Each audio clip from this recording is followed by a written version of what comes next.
아이고, 아버님, 가발에서 썩은 내가 나요. 아우, 짜증나.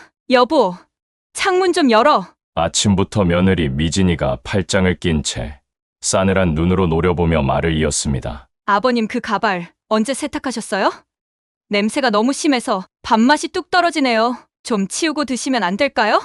여보, 하루 이틀도 아닌데 그냥 그러려니 해. 원래 늙으면 냄새도 잘 못 맡는다잖아. 아들 연기의 말이 더 아프게 가슴을 후벼팠습니다. 65년 평생을 자식 위해 살았는데 이제는 아들과 며느리에게 냄새나는 노인네 취급을 받는 이 비참한 기분, 여러분도 경험해 보셨나요? 하지만 오늘 이야기는 슬픈 노인의 하소연이 아닙니다. 지금부터 제가 어떻게 아들 부부의 인생을 철저히 망가뜨렸는지 낱낱이 보여드리겠습니다. 불효자식에게 어떤 끔찍한 복수가 기다리고 있을지 궁금하시다면 본격적으로 이야기를 시작하기 전에 영상 오른쪽 아래 구독, 좋아요 눌러주세요. 모두 무료입니다.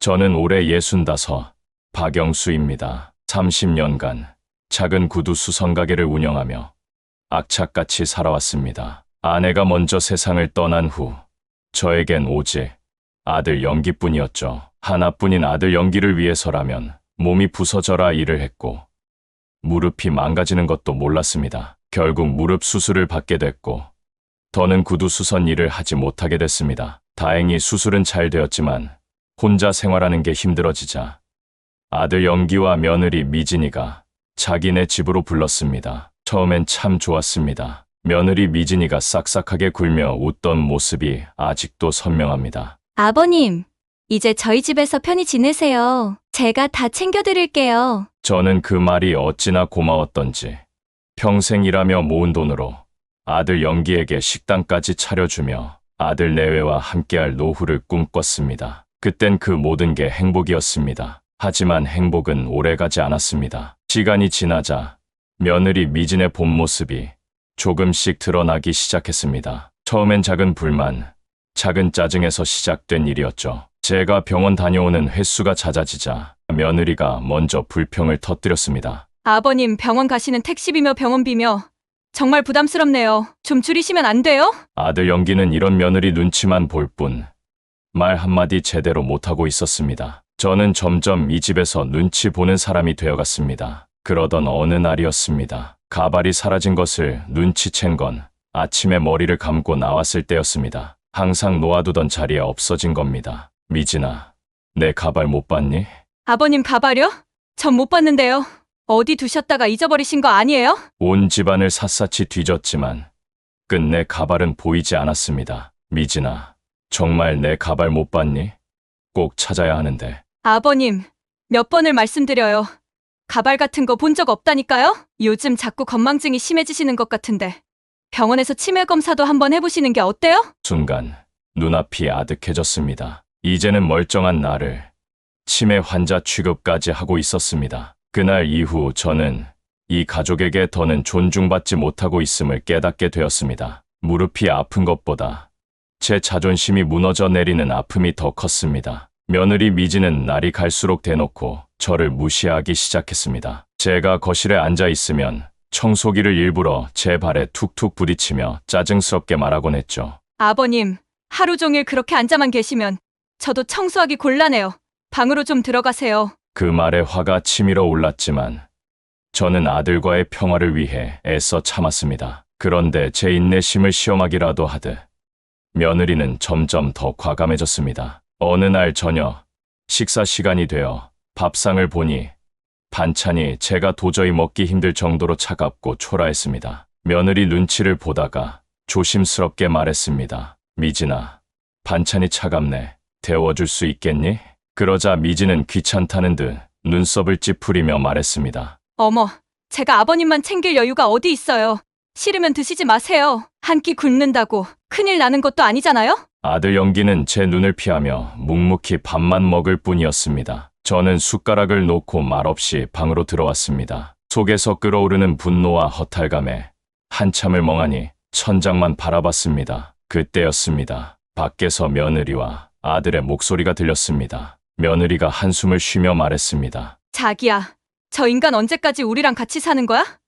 이젠 저 노인네 보기만 해도 짜증나 죽겠어. 이러다가 내가 먼저 스트레스로 쓰러지겠다고. 그러자 아들 연기는 그저 한숨만 내쉬었습니다. 미안해, 자기야. 조금만 참아. 어차피 오래 못 살 거야.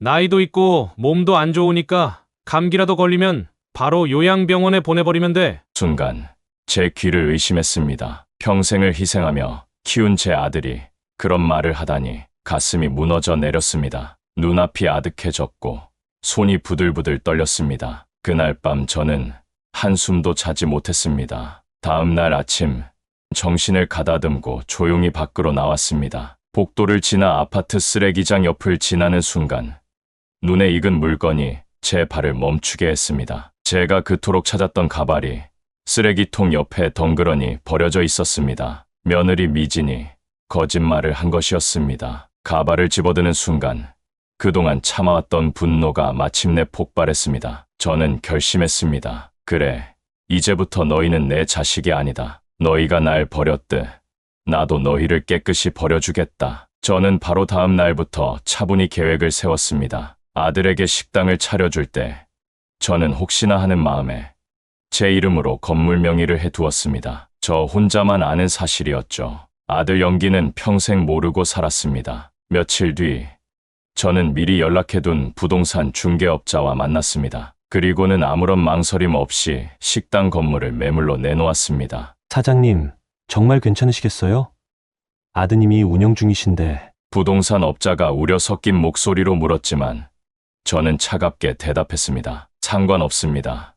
최대한 빨리 처분해 주십시오. 그렇게 저의 복수는 차근차근 진행되고 있었습니다. 얼마 지나지 않아 부동산에서 제가 내놓은 금액의 건물을 사겠다는 사람이 나타났다고 전화가 왔습니다. 저는 망설임 없이 계약을 진행했고 서류 처리는 일사천리로 진행되었습니다. 아들 연기와 며느리 미지는 이 사실을 전혀 모르고 있었습니다. 며칠 후 저는 마지막으로 집에서 아들 부부와 식사를 하기로 했습니다. 복수가 시작될 시간이었죠. 식탁 앞에서 저는 최대한 태연하게 말했습니다. 연기야, 미진아, 그동안 날 돌봐줘서 고맙다. 이제 나는 너희에게서 떠나 혼자 살아야겠다. 미진은 순간 표정 관리가 되지 않는 듯 웃음을 참으며 말했습니다. 아버님, 잘 생각하셨어요. 혼자 계시는 게 편하실 거예요. 솔직히 저희도 이제 한계였거든요. 아들 연기도 어색하게 웃으며 끄덕였습니다. 아버지, 저희도 앞으로 자주 찾아뵐게요.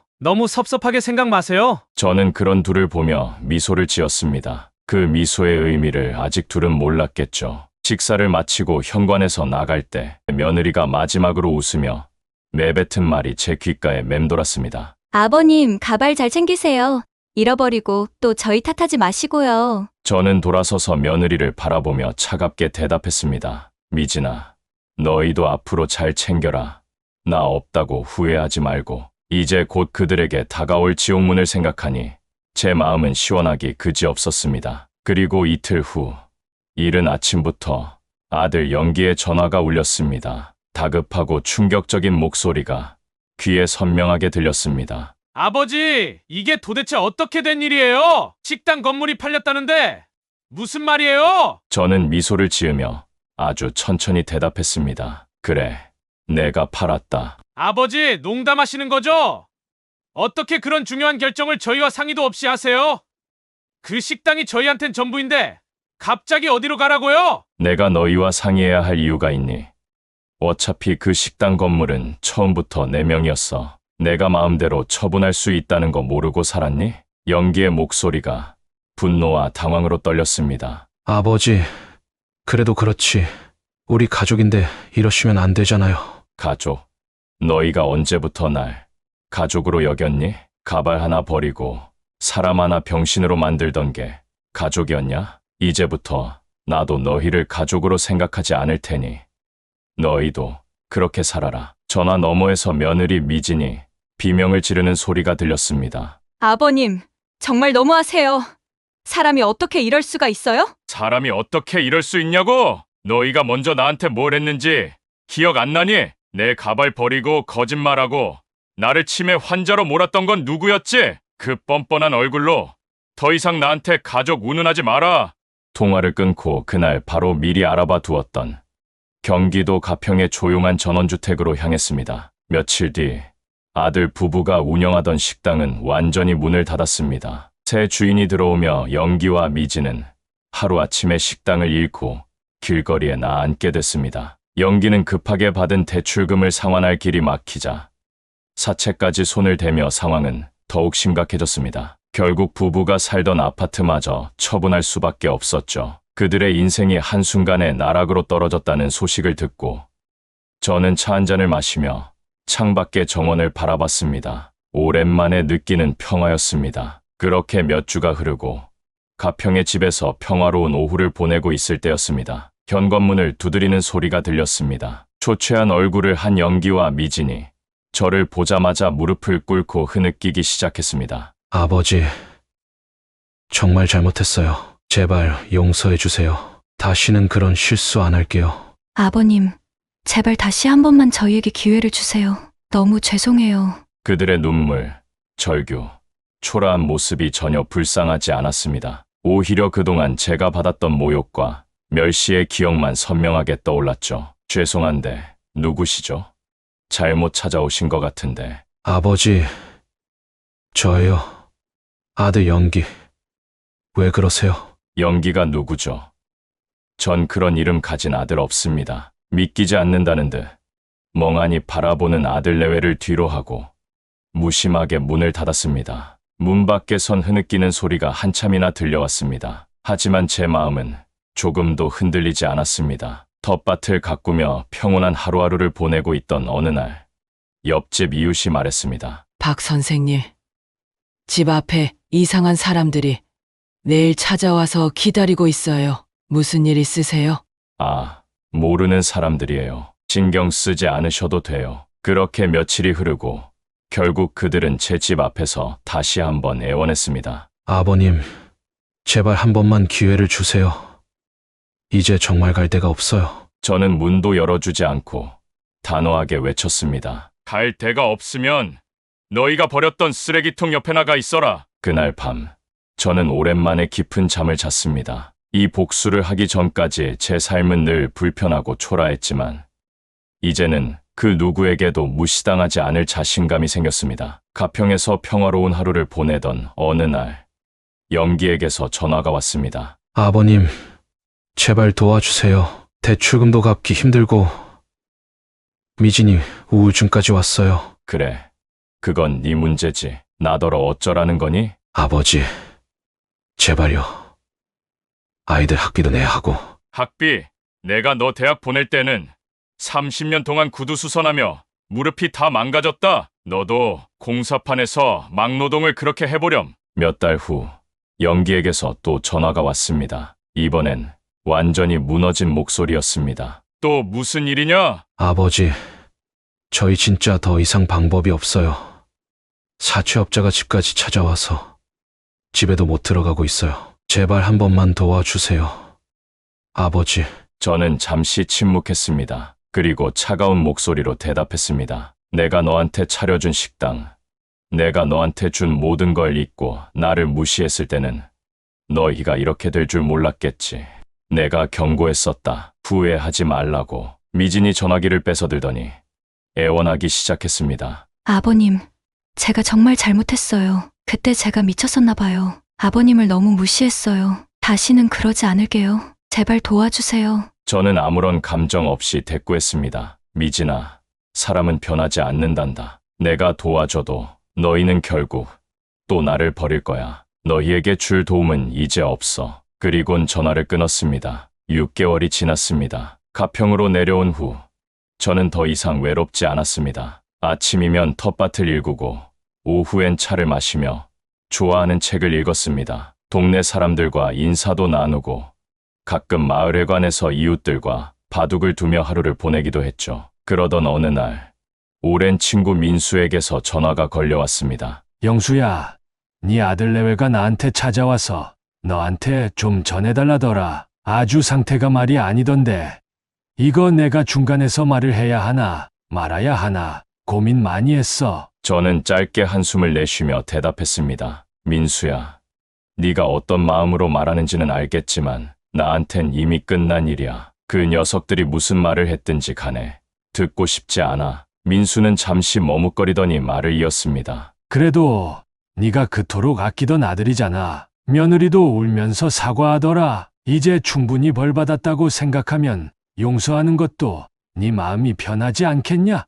저는 조용히 하지만 분명한 어조로 답했습니다. 내가 겪었던 모욕은 네가 생각하는 것 이상이었어. 더 이상 내 앞에서 그 애들 이야기는 꺼내지 말아줘. 민수는 마침내 체념한 듯 전화를 끊었고 저는 조용히 창밖을 바라봤습니다. 저 멀리 해가 지고 어둠이 내려앉았습니다. 마음속에는 이제 차가운 분노가 아닌 평화가 자리 잡고 있었습니다. 다음 날 아침 저는 여느 때처럼 텃밭으로 나왔습니다. 그런데 밭 입구에 누군가 서 있었습니다. 마르고 초라한 차림의 연기가 저를 보자마자 무릎을 꿇었습니다. 아버지, 제가 잘못했습니다. 제발 용서해 주세요. 미진이는 몸이 안 좋아서 오지도 못했어요. 병원에 갈 돈도 없어요. 제발 한 번만 살려주세요, 아버지.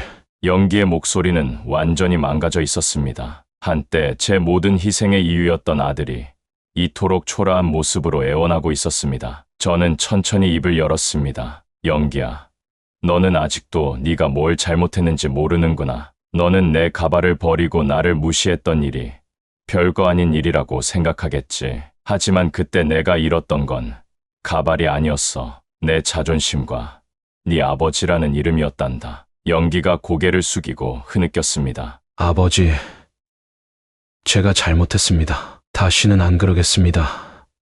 제발요. 더 이상 듣고 싶지 않았습니다. 조용히 그를 지나쳐 걸어가자 연기가 절규하듯 외쳤습니다. 아버지, 제가 진짜 죽게 생겼다고요. 살려주세요.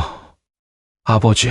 전 발걸음을 멈추지 않았습니다. 이미 제 마음에 그를 위한 공간은 단 한 뼘도 남아있지 않았기 때문이었습니다. 며칠 뒤 동네 사람을 통해 아들 부부가 서울 변두리에서 어렵게 살아가고 있다는 소식을 전해 들었습니다. 하지만 제 마음은 조금도 흔들리지 않았습니다. 오히려 제가 계획했던 대로 그들의 인생이 완벽히 무너지고 있다는 생각에 묘한 쾌감까지 느껴졌습니다. 그렇게 시간이 흘러갔습니다. 저는 어느덧 완전히 가평에서의 삶에 적응했습니다. 마을 사람들과 함께 농사를 짓고 친구들과 차를 마시며 편안한 삶을 살고 있었습니다. 한가로운 오후, 이웃 아주머니가 조심스럽게 물었습니다. 박 선생님은 자식이 없으세요? 그동안 한 번도 말씀 안 하셔서요. 저는 미소 지으며 답했습니다. 네, 저는 평생 혼자였습니다. 자식 새끼라고 할 놈은 아무도 없어요. 그 말이 나오자 이상하게도 마음이 편안해졌습니다. 더 이상 아무에게도 버림받거나 상처받지 않고 저 자신만을 위한 삶을 살고 있었던 것입니다. 하지만 복수는 여전히 끝나지 않았습니다. 아직 저는 그들이 완전히 무너지는 순간을 끝까지 지켜볼 생각이었습니다. 그러던 어느 날이었습니다. 서울에서 저를 찾아온 한 험상궂은 인상에 온몸에 문신이 가득한 남자가 말했습니다. 박영수 씨 되시죠? 아드님 부부가 빚을 크게 지고 잠적했습니다. 혹시 어디 계신지 아십니까? 저는 표정 하나 바꾸지 않고 대답했습니다. 저는 자식이 없습니다. 잘못 찾아오신 것 같네요. 그 남자는 어리둥절한 표정으로 한참을 바라보더니 체념한 듯 돌아섰습니다. 저는 그 뒷모습을 바라보며 다시 생각했습니다. 연기야, 미진아, 너희의 불행은 아직 끝나지 않았다. 너희가 날 철저히 짓밟은 만큼 너희도 평생 이 불행에서 벗어날 수 없을 것이다. 저는 그들의 삶이 얼마나 더 나락으로 떨어질지 지켜볼 생각이었습니다. 6개월이 지났습니다. 저는 가평의 전원주택에서 평화로운 생활을 이어가고 있었습니다. 텃밭을 가꾸고 동네 노인회에 가입해 새로운 친구들도 사귀었습니다. 삶이 한결 여유로워졌습니다. 그러던 어느 날 대문 앞에 서 있는 연기와 미진을 발견했습니다. 몰라볼 정도로 초라해진 모습이었습니다. 미진의 얼굴은 헬쑥해졌고 연기는 수염이 덥수룩하게 자란 채였습니다. 이번엔 또 무슨 일이냐? 아버지, 저희가 이제 살 곳이 없어요. 아파트 대출금을 갚지 못해 경매로 넘어갔어요. 아이들은 처가에 맡겼고요. 그래서? 아버지, 잠시만이라도 저희가 여기서 지낼 수 있을까요? 이제 와서 도움을 청하다니 코웃음이 나왔습니다. 미진이 무릎을 꿇고 울음을 터뜨렸습니다. 아버님, 정말 죄송해요. 제가 잘못했어요. 그때 가발을 버린 것도, 아버님을 무시한 것도 다 제 잘못이에요. 용서해주세요. 문득 쓰레기통에 버려진 가발을 찾았던 그날의 제 모습이 떠올랐습니다. 이제 와서 용서! 난 너희를 용서할 마음이 없다! 문을 거칠게 닫았습니다. 밖에서 울부짖는 소리가 들렸지만 귀를 막았습니다. 창문으로 그들이 터덜터덜 떠나는 모습을 지켜봤습니다. 그렇게 또 몇 달의 시간이 흐르고 계절이 바뀌었습니다. 저는 어느새 이곳 가평에서의 평화롭고 한적한 생활에 완전히 젖어들었죠. 아침 햇살 아래서 마시는 따뜻한 차 한 잔, 새소리를 들으며 일구는 텃밭. 이 모든 것이 저에겐 더없이 행복한 일상이었습니다. 그 행복 속에서도 가끔씩은 아들 부부의 비참한 몰락이 떠올라 묘한 만족감을 느끼곤 했습니다. 처음엔 잠시 마음이 흔들리기도 했지만 그때마다 제가 겪었던 모욕의 기억을 떠올리며 마음을 다잡았습니다. 그러던 어느 날 우편함에 편지 한 통이 꽂혀 있었습니다. 아들 영기였습니다. 아버지, 잘 지내고 계세요. 저는 지금 이 편지를 노숙자 쉼터에서 쓰고 있습니다. 미진이는 몸이 점점 안 좋아져 결국 병원에 입원했습니다. 이제 치료비도 감당이 안 돼. 더 이상 어떻게 해야 할지 모르겠습니다. 저희가 아버지께 저지른 잘못이 얼마나 큰지 이제야 깨달았습니다. 아버지의 가발을 버린 그날부터 저희 인생도 쓰레기처럼 버려졌습니다. 모든 게 저희가 잘못한 겁니다. 아버지께서 저희를 용서하지 않으셔도 좋습니다. 하지만 미진이만이라도 살려주세요. 제발 부탁드립니다. 편지를 읽으며 저는 천천히 한숨을 내쉬었습니다. 그러나 마음속엔 그들을 향한 일말의 동정도 남아있지 않았습니다. 그날 저녁 따뜻한 모닥불 앞에 편안하게 앉아 편지를 찢어 불태웠습니다. 다 들어가는 종이를 바라보며 저는 단호하게 생각했습니다. 영기야, 미진아, 너희가 겪는 이 고통은 아직 끝이 아니다. 너희가 나를 짓밟은 만큼 더 철저히 무너져야 한다. 그리고 그날 밤 저는 한치의 흔들림 없이 깊은 잠에 빠졌습니다. 제가 계획한 복수는 완벽히 성공하고 있었습니다. 이제 제 곁엔 아무도 남지 않았지만 저는 오히려 홀로 있는 시간이 가장 행복했습니다. 누구도 저를 무시하거나 모욕하지 않는 완벽히 나만의 삶이었습니다. 어느 따스한 봄날 마당의 벤치에 앉아 따뜻한 커피를 마시고 있었습니다. 그때 마을 이웃 아주머니가 다가와 걱정스러운 표정으로 말했습니다. 박 선생님, 저 아래 길가에 웬 젊은 여자분이 쓰러져 있어요. 박 선생님 이름을 부르던데 아시는 분 아니에요?